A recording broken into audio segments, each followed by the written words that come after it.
रात के करीब 12 बजे पूरा मोहल्ला गहरी नींद में सो रहा था। एक छोटे से घर में भी सब कुछ बिल्कुल शांत दिखाई दे रहा था, लेकिन उस घर की 4 दीवारों के भीतर कुछ ऐसा होने वाला था जो न केवल एक इंसान की जिंदगी खत्म कर देगा, बल्कि एक पूरे परिवार को हमेशा के लिए बिखेर देगा। एक पति, एक पत्नी और एक प्रेमी, प्यार का एक ऐसा त्रिकोण जिसका अंत हुआ एक खौफनाक हत्या से। पुलिस के अनुसार हत्या के बाद शव के कई टुकड़े किए गए, उन्हें जंगल में फेंक दिया गया और फिर ऐसी जिंदगी जीने की कोशिश की गई जैसे कुछ हुआ ही नहीं। करीब 11 महीने तक ये राज दफन रहा, लेकिन भाई के मन में उठा छोटा सा शक और पुलिस की तकनीकी जांच आखिरकार उस खामोशी को तोड़ देती है। नमस्कार, मैं हूं ललित खरे और आप देख रहे हैं क्राइम दुनिया। आज की ये कहानी सिर्फ एक हत्या की नहीं, बल्कि भरोसे के टूटने की, गलत रिश्तों और उस अपराध की है जिसे छिपाने की हर कोशिश आखिरकार नाकाम हो गई। बाहर से खुशहाल, अंदर से बिखरता हुआ परिवार। नवी मुंबई एरोली का यादव नगर इलाका। यही रहते थे बलिराम सूर्यनाथ कुशवाहा, पत्नी सुनीता और 2 छोटे बच्चों के साथ। पड़ोसियों के नजर में यह एक बिल्कुल सामान्य परिवार था।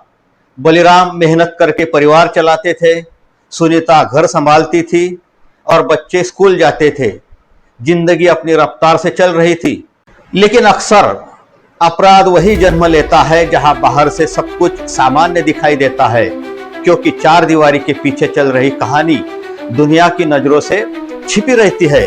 एक मुलाकात जिसने सब कुछ बदल दिया। पुलिस जांच के अनुसार घर के अधिकांश काम, बच्चों को स्कूल छोड़ना, बाजार जाना, रिश्तेदारों के यहाँ आना जाना, इन सब के लिए सुनीता अक्सर रिक्शा का इस्तेमाल करती थी। इसी दौरान उसकी मुलाकात हुई रिक्शा चालक राहुल दशरथ प्रजापति से। पहले सिर्फ पहचान, फिर बातचीत, फिर दोस्ती और धीरे धीरे ये रिश्ता प्रेम संबंध में बदल गया। मोबाइल पर घंटों बातचीत, मुलाकातें, एक दूसरे से छिपकर मिलना। लेकिन दुनिया की सबसे मुश्किल चीज क्या है? गलत रिश्ते को हमेशा छिपा कर रखना, क्योंकि कोई न कोई कुछ न कुछ जरूर देख लेता है। जब पति को सच पता चला तो धीरे धीरे मोहल्ले में कानाफूसी शुरू हो गई। लोग बातें करने लगे और आखिरकार ये बात बलिराम तक पहुंच गई। सोचिए, जिस इंसान के साथ आपने पूरी जिंदगी बिताने का सपना देखा हो, अगर उसी के बारे में ऐसा पता चले तो उस पर क्या बीतेगी। पुलिस के मुताबिक बलिराम ने पहले समझाने की कोशिश की। उन्होंने पत्नी से कहा, ये रिश्ता खत्म कर दो, परिवार बचा लो, लेकिन हालात सुधरने के बजाय और बिगड़ते गए। अब घर में झगड़े आम बात हो गई थी। पुलिस के अनुसार यही से एक खतरनाक फैसला लिया गया। कथित तौर पर सुनीता और राहुल इस नतीजे पर पहुंचे कि जब तक बलिराम जिंदा है वे कभी साथ नहीं रह पाएंगे। और फिर योजना बनाई गई। सबसे पहले दोनों बच्चों को 2 दिन के लिए मौसी के घर भेज दिया गया। पुलिस के मुताबिक ये कदम पहले से बनाई गई योजना का एक हिस्सा था। अब घर में कोई गवाह नहीं था, बस एक रात का इंतजार था। 9 अगस्त 2025 की रात। ये वही रात थी जिसने एक परिवार की कहानी हमेशा के लिए बदल दी। बलिराम रोज की तरह खाना खाकर सो गए। उन्हें अंदाजा भी नहीं था कि जिस घर को वो सबसे सुरक्षित जगह समझते हैं, वही उनकी जिंदगी खत्म होने वाली है।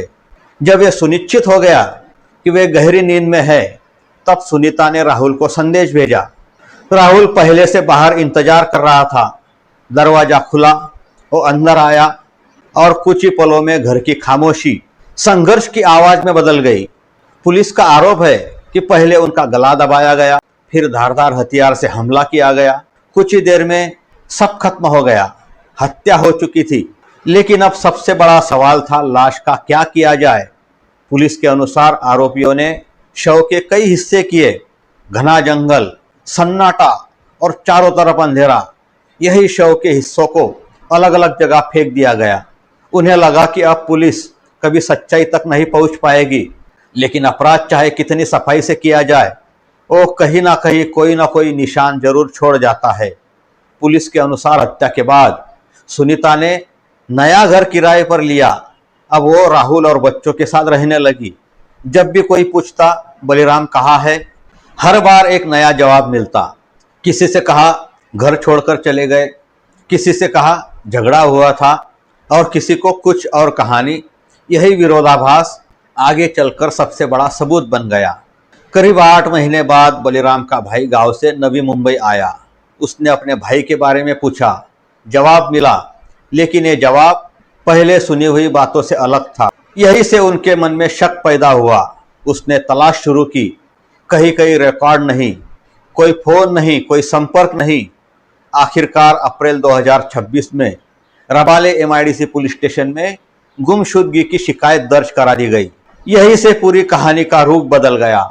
शुरुआत में पुलिस इसे मिसिंग केस मानकर जांच कर रही थी, लेकिन एक एक करके कई बातें सामने आने लगी। पुराने मोबाइल बदल दिए गए थे, नए सिम इस्तेमाल हो रहे थे। पुलिस ने कॉल डिटेल रिकॉर्ड निकाले। जांच में सामने आया कि राहुल अलग अलग नंबरों से सुनीता के संपर्क में था। फिर दोनों से अलग अलग पूछताछ शुरू हुई। यही से कहानी टूटने लगी। एक का बयान दूसरे से मेल नहीं खा रहा था। हर सवाल के साथ विरोधाभास बढ़ते गया। पुलिस के अनुसार लगातार पूछताछ, तकनीकी सबूत और बयानों में अंतर, इन सब के दबाव के बाद दोनों ने हत्या में अपनी कथित भूमिका स्वीकार कर ली।